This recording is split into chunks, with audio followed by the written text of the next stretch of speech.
पाखंडियों की बात नहीं कही मैंने। आज जमाने में लोगों के विश्वास जो टूटे हैं वो पाखंडी गुरुओं के कारण टूटे हैं। जो स्वार्थी और लालची थे उन लोगों के कारण टूटे हैं, जिन्होंने महात्माओं का काम छोड़ के राजाओं महाराजाओं जैसा जीवन बिताना शुरू किया। ये उनकी बात नहीं है। आप सभी को प्यार भरी राधा स्वामी जी। देखिए, जो आज का सत्संग का विषय है उसमें महाराज जी ने बताया कि धन का संचय शुद्ध जीवन के लिए अति आवश्यक होना चाहिए, जो जरूरत के समय उपयोग में लाया जा सके। यदि संचित धन आपको बुराइयों की ओर ले जाता है, आपको नशे विकारों की तरफ ले जाता है, तो धन से बुरा कुछ भी नहीं है। और साथ ही महाराज जी ने बताया कि त्याग तप परिश्रम के बिना भक्ति नहीं हो सकती, त्याग और तप के बिना दया और प्रेम नहीं पनपते, और परिश्रम के बिना सत्य की खोज नहीं की जा सकती।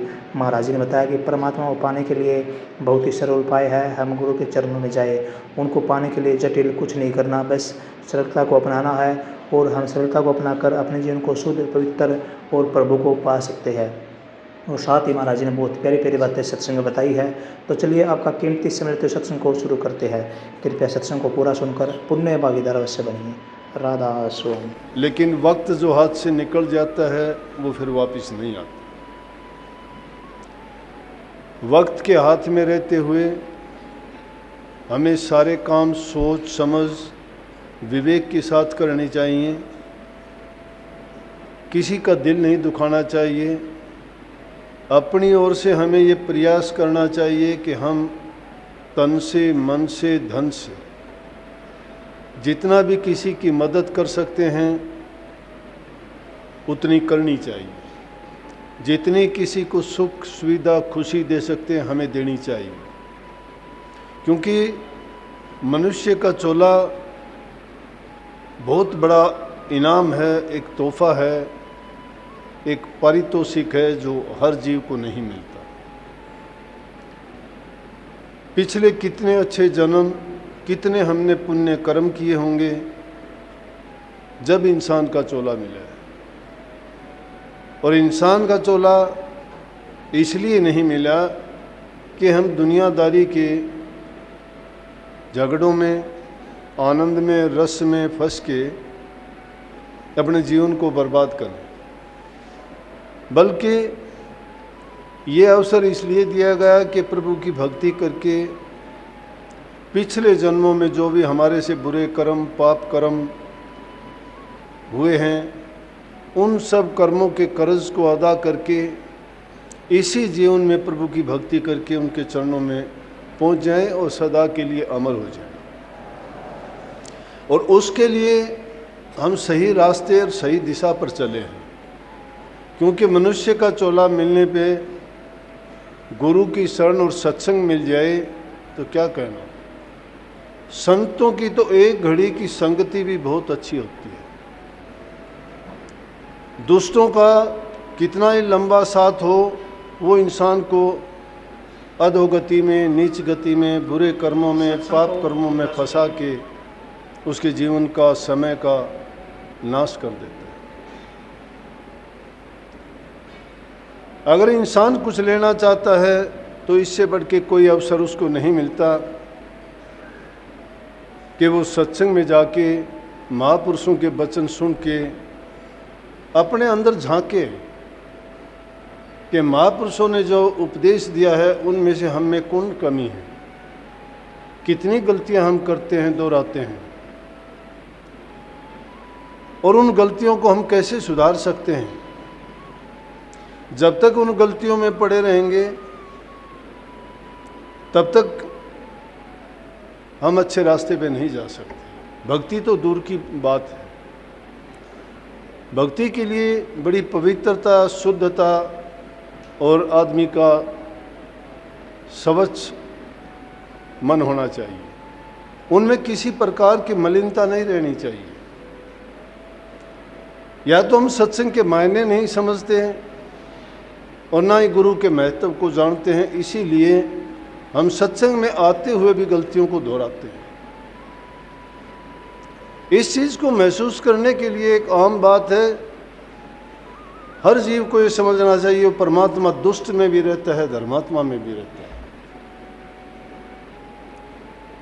लेकिन ये समझ हर इंसान को नहीं आती। जिनकी बुद्धि के ऊपर पर्दा पड़ जाता है जिनके ऊपर काल का बहुत ज़्यादा कर्जा होता है, काल के जीव कभी मानने वाले नहीं हैं।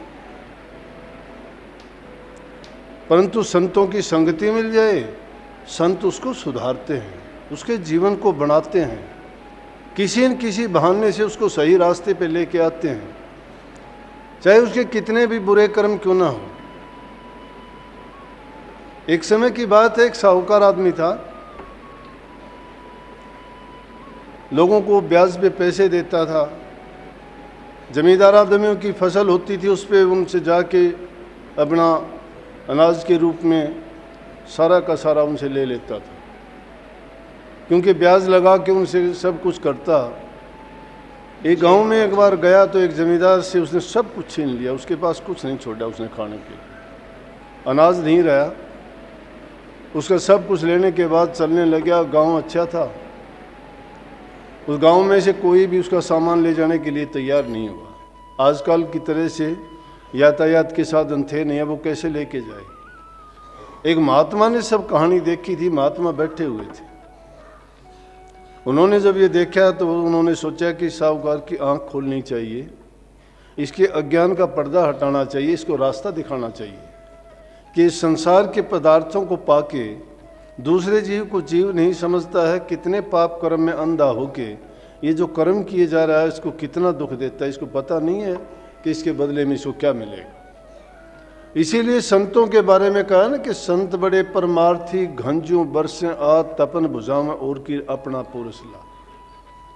वो अपने लिए नहीं, संत दूसरों के लिए आते हैं, उनको सुधारने के लिए, उनका कल्याण करने के लिए, उनका जीवन बनाने के लिए। लेकिन दुष्ट आदमी जो होते हैं ना, वो संतों पर ही कटाक्ष करते हैं, वो उनकी बुराई ढूंढते हैं, लेकिन वो उनकी बुराई को खोज तो नहीं पाते, क्योंकि संतों की बुराई तो होती नहीं है। दुनियादारी को दिखाने के लिए, किसी को कुछ से, किसी को कुछ से, उनको रास्ते पर लाने के लिए वो कुछ भी किसी प्रकार का स्वांग रचें या कोई भी बहाना बनाएं, लेकिन जीवों के कल्याण के लिए ही उनका काम होता है। लेकिन संत होना चाहिए, पाखंडियों की बात नहीं कही मैंने। आज जमाने में लोगों के विश्वास जो टूटे हैं वो पाखंडी गुरुओं के कारण टूटे हैं। जो स्वार्थी और लालची थे उन लोगों के कारण टूटे हैं, जिन्होंने महात्माओं का काम छोड़ के राजाओं और महाराजाओं जैसा जीवन बिताना शुरू किया। ये उनकी बात नहीं है। महात्माओं का अगर जीवन देखोगे, उनका हर चीज़ का संयम मिलेगा। मैंने एक छोटी सी किताब लिखी थी, पूरे गुरु के उसमें लक्षण बताए थे मैंने, और वो लक्षण जिसमें नहीं है उसको गुरु नहीं मानना। जाहिर में बाहर में प्रकट हो जाएंगे, अंदर की चीज़ तो कौन जानता है, कौन समझ सकता है, और कैसे उनको ये किस पैमाने पर तोल सकता है कि वो सच्चे हैं, झूठे हैं, या उन्होंने क्या प्राप्त किया है, क्या नहीं किया है। परंतु बाहरी रूप से वो गुण जिसमें नजर आ जाए तो सोच लेना कि ये पूरा गुरु है। जो गुरु अपने लिए जायदाद बनाता है, परिवार के लिए बनाता है, ऐशो आराम से अपना जीवन बिताता है, राजा महाराजाओं की तरह सुख सुविधा भोगता है, वो महात्मा नहीं कहा जाता। महात्मा तो अपना सब कुछ दे के भी दूसरों को सुख पहुंचाने की कोशिश करते हैं। इसी तरह से महात्मा ने देखा और उसको, सेठ को सुधारने के लिए कहने लगे कि तेरा सामान मैं लेके चलूँगा, लेकिन शर्त है मेरी। बोले कि हाँ बोलो। बोला शर्त यह है, या तो तुम धर्म कर्म की, भक्ति की, प्रभु के गुणगान की बातें करता चलना, मैं उसमें आपके साथ देता रहूँगा, या मैं बोलता चलूँगा, आप मेरा साथ देते रहना उसमें।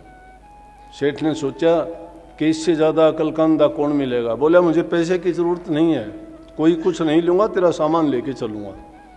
उसने सोचा तेरा टाइम भी पास करेगा, सामान भी तेरा लेके चलेगा, तुझे हाँ हाँ कहने में क्या लगता है, तू कहते रहना। उसका सामान उठा के चलता है, साथ साथ गया। चलते चलते जब उसका गांव आ गया, महात्मा उसको बताता रहा जीवन सुधार की बातें, धर्म कर्म की बातें, अच्छे रास्ते पे चलने के लिए, जीवों पर दया करने के लिए, ईर्ष्या त्यागने की बात, मतलब जितना भी उनसे हो सका वो एक पल के लिए भी चुप नहीं हुए और उनको अच्छी से अच्छी बात सिखाते, बताते, और उपदेश करते चले, और वो सिर्फ हाँ हाँ करता गया। रास्ता भी कट गया, पता भी नहीं ले गया, गांव आया, कहने लगा कि गांव आ गया मेरा। बोला ठीक है।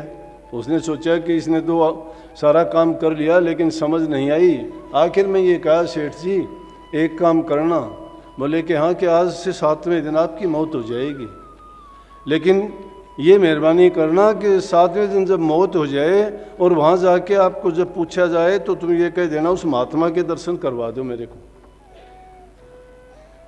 कहने लगा कि आप भी मर जाओगे। बोला तुझे बताता हूँ, उस बात का इतबार कर ले। चले गए। 7वें दिन के बाद सेठ की मृत्यु हो जाती है।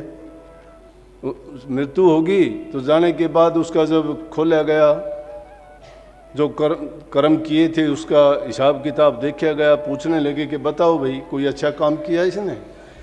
बोला जी महात्मा का संग किया था एक दिन। बोला उस संग का इसको अच्छा फल मिलना चाहिए। पूछने लगे बोल भाई क्या चाहता है, पहले चाहता है बाद में चाहता है? बोला जी मुझे तो पहले दो या बाद में दो, लेकिन उस महात्मा के ही दर्शन करवा दो। लेके गए। बोले चलो भाई उस महात्मा के दर्शन कराओ। जाके देखता है वही महात्मा बैठा हुआ और वहाँ भी सत्संग कर रहा है। अब हैरान हो गया कि महात्माओं को वहाँ छोड़ के आया था, यहाँ कैसे है? अब ये दुनियादारी की आंख पे पट्टी है। वो यहाँ भी हैं और वो वहाँ भी हैं। देह रूप में यहाँ विराजते हैं, शब्द रूप में वहाँ होते हैं। वो किस लोक में नहीं होते? परमात्म रूप है तो हर जगह है वो। जब वहाँ पहुँचे, पहुँचने के बाद में दंडोत प्रणाम किया, कहने लगे आ गया? बोले हाँ आ गया। ने बोला एक काम कर, अब यहाँ बैठे रहना, तुझे कोई बुलावे बाहर मत जाना। जब उसका काम पूरा हो गया, जितने टाइम के लिए उसको सत्संग का जो लाभ मिलना था और उसके बदले में उसको सत्संग के महात्मा के दर्शन होने थे, वो टाइम जब हो गया तो जो दूत बाहर खड़े थे उनको अंदर आने का हुक्म नहीं होता। यहाँ भी इस लोक में भी जो काल के प्यादे होते हैं, यमदूत होते हैं, काल महाराज जो होता है, संतों के सत्संग में आने की इजाज़त नहीं होती। कई बार ऐसे अवसर आए हैं महात्माओं के गेट पे जाके, जहाँ उनके सत्संग होते हैं और इजाज़त मांगते हैं क्या हम अंदर आ जाएं? संत कहते हैं नहीं, तुम्हारा प्रवेश निषेध है। बोले कि हम संगत में बैठ के प्रसाद ले सकते हैं, कि तुम प्रसाद नहीं ले सकते, तुम्हें इजाज़त नहीं है, इसलिए वो उनके पास नहीं आ सकते। इसीलिए इंसान के जन्म को कर्म भूमि कहा जाता है कि कर्म करने का जो अवसर यहाँ मिलता है वो और कहीं नहीं मिलता। महात्मा ने उसको पढ़ा दिया था कि वहाँ से उठना नहीं। वो यमदूत वहाँ से जाके और उन्होंने जाके रिपोर्ट दे दी कि वो तो महात्मा के पास से नहीं उठता। बोला कि जब मृत लोक के थोड़े से सत्संग का उसे इतना लाभ मिला है, तो यहाँ तो ये ब्रह्म लोक में उसने इतना सत्संग कर लिया, तो उसको कौन यहाँ बुला सकता है? उसके सारे कर्म माफ हो गए हैं। इसलिए सत्संग आदि घड़ी का भी बहुत अच्छा होता है। महात्माओं का संग इंसान के जीवन को सुधारता है, दुष्ट आदमियों का संग इंसान के जीवन को बिगाड़ देता है। महात्माओं ने इसीलिए कबीर साहब ने कही है कि संतों के संग में जो की भूसी खा, खीर खांड हलवा मिले तो साकित संग न जा। हम रसों के पदार्थों के भोगी हैं, पांचों रसों में डूबे रहते हैं, शब्द स्पर्श रूप रस गंध में। ये पांचों इंद्रियों के गुलाम होके हम चाहते हैं कि हमारा जीवन इनको प्राप्त करके, ये हमारे भोग्य पदार्थ हैं, हमारे लिए ये बने हैं, हमें भी जीवन इनको भोगने के लिए मिला है। वो इंसान की भूल है। हम कर्मों को भोगने के लिए तो आए थे, लेकिन यहाँ तो उल्टा काम और हो गया कि कर्म ही फिर दोबारा से हमें भोग रहे हैं और दोबारा से हमारे सिर पर कर्जा चढ़ता जा रहा है। इसलिए संतों ने उसके लिए सीधा और ऐसा रास्ता बताया कि तुम इन रसों से बचो, और जो नाम रस है उसका तुम अगर सेवन करोगे, उसको नाम को तुम जपोगे, तो उससे जो तुम्हें लाभ मिलेगा, तो ये संसारी झगड़े जितने भी हैं सब छूट जाएंगे, जितने पाप कर्म हैं सब धुल जाएंगे। ये सबसे बुरा रोग कौन सा है? जन्म लेना और मरना। साथी कौन है दुनिया में? एक ही चीज़ निश्चित है, इंसान की मौत। मौत का समय हम जानते नहीं हैं, हमें पता नहीं है कब। अगली ही घड़ी, अगली ही पल हमारा मौत का अगर टाइम होगा तो क्या रह जाएगा हमारा। जब संसार की चीज़ें हैं जिनके लिए इतना दुख कष्ट हम उठा के जो करते हैं, ये नहीं सोचते कि आज तक ये चीज़ें ना कोई लेके गया ना कोई ले जा सकता है। किसी को साथ ले जाते जब नहीं देखा, उन्हीं चीज़ों के लिए हम एक दूसरे का गला काट देते हैं, दूसरों को दुख देते हैं और खोटे कर्म का कर्जा अपने सिर चढ़ा लेते हैं। ये समझ और ज्ञान की कमी है। लेकिन संतों के पास जब जाते हो तो वो ये सब लेखा जोखा, ये कर्म की करनी भरनी जो भी चीज़ें हैं उनके बारे में स्पष्ट और खोल के बताते हैं। फिर भी काल के जीव नहीं मानते तो उनको कौन सुधारेगा। लेकिन संतों ने ये भी साथ कह दिया कि उनको परखने के लिए भी यही है कि कितनी बार उनको परखोगे। जो समझवान जीव हैं, जो अधिकारी हैं, वो संतों के पास जाएंगे तो वो अपने आप उस तरह से जाके मिल जाएंगे जिस प्रकार से कोयल के बच्चे काग को छोड़ के संतों के अपने आप कोयल के पीछे चले जाते हैं। सत्संग को पूरा सुनने के लिए बहुत बहुत धन्यवाद। हम आशा करते हैं आपने सत्संग को बड़ा ही ध्यान से सुना हुआ। तो जैसे पहले शासन जी आपने सत्संग सुना, महाराज ने बताया कि अगर हमें अपना जीवन सफल बनाना है तो हमें पाखंडी गुरुओं से बचना चाहिए। पाखंडी गुरु हमें ना तो सही रास्ता दिखाते हैं, ना ही हमारे जीवन को सफल बनाने का कोई उपाय सुझाते हैं। पाखंडी गुरु हमेशा अपने लोभ और मोह में रहते हैं, वे हमेशा अपना ही स्वभाव देखते हैं, बल्कि भक्तों का नहीं। तो जैसे महाराज ने बताया, कृपया पाखंडी गुरु से बचे और अपने जीवन को सफल अवश्य बनाइए। और जैसे महाराज ने बताया कि जो व्यक्ति कर्मों पर ध्यान देगा उस व्यक्ति का जीवन सफल अपने आप बन जाएगा। आप अच्छे कर्म कीजिए, आप फल की चिंता मत कीजिए। अगर आप अच्छे कर्म करेंगे तो भगवान आपको अच्छा फल अवश्य देंगे, चाहे कितनी ही देर क्यों न हो जाए। और साथ ही जैसे महाराज ने बताया कि अगर हम बुरे कर्म करते हैं तो हमारा जीवन कभी पवित्र नहीं बन सकता। इसलिए हमेशा अच्छे कर्म कीजिए और अपने जीवन को पवित्र अवश्य बनाइए। और साथ ही अगर आपको सत्संग अच्छा लगा तो कमेंट बॉक्स में राधा स्वामी लिखकर पुण्य भागीदार अवश्य बनिए। मिलते हैं जल्दी एक नए और बहुत ही प्यारे प्रवचनों के साथ। तब तक के लिए आप हमें दीजिए राधा स्वामी।